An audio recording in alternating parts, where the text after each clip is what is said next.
drop-dead gorgeous, and it was judged the best-looking two-wheeler at the 2018 NDTV Car and Bike Awards.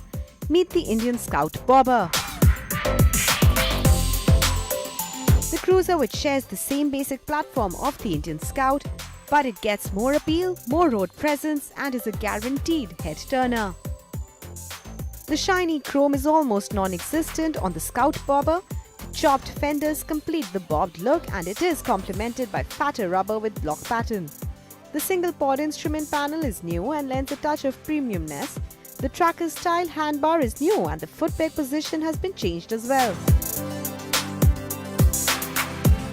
The Indian Scout has always been an entertaining cruiser, and now we have the Indian Scout Bobber. Now, Indian Motorcycle has given a slightly different flavor to the Indian Scout, so it looks more aggressive. Fatter tires, blacked out look, chopped fenders, and steering is new, repositioned footpegs. But overall, I think it looks absolutely fantastic, doesn't it?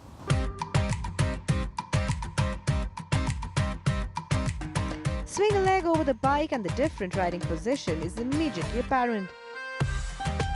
Under the skin though, the Scout Bobber retains the same 1133cc engine V-twin, which puts out 94 bhp of power and 97 Nm of torque. And it moves with urgency the moment you slot it into first and accelerate it through the gears. The Scout Bobber will hit over 100 km per hour before you even realize it, and the engine begs to be ridden hard and fast. But more impressive is the way this cruiser handles. Maneuvering through traffic isn't much of a problem, and the Scout Bobber's agile handling and brilliant performance will keep you ahead of most motorists when the light turns green. For weekend duties and the occasional around-town ride, the Scout Bobber will make you smile inside your helmet every single time you take it out for a ride. The Indian Scout Bobber feels a little bit more aggressive than the standard Indian Scout. Well, that's because the riding position has changed somewhat. The foot pegs have been brought closer to the rider, the handlebar is new, so the riding position has changed and makes it feel more aggressive. Performance is more or less the same because it's the same engine, puts out about 100 bhp of power, just over 97 odd Nm of torque. But it's quite the handler. This bike begs to be leaned around a corner. The only dampener is the foot pegs scraped too soon.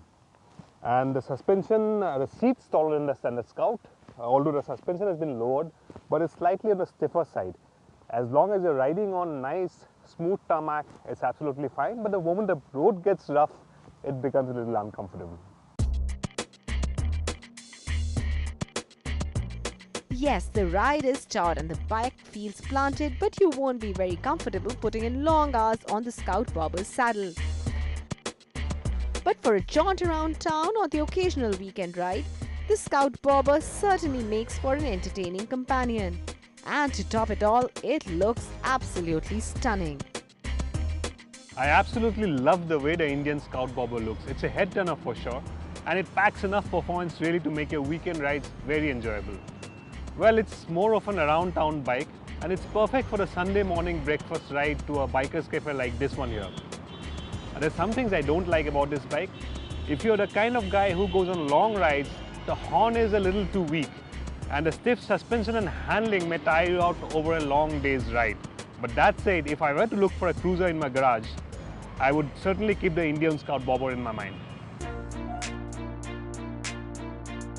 It certainly is a very good looking cruiser, and if you're the occasional weekend kind of rider, you could certainly take a long, close look at the Scout Bobber. It looks good and has an entertaining personality performance-wise. At 11,99,000 rupees ex-showroom, it makes sense as a second or third bike.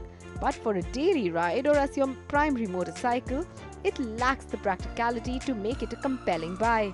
But then it looks so good, you may as well bring it home and make it yours.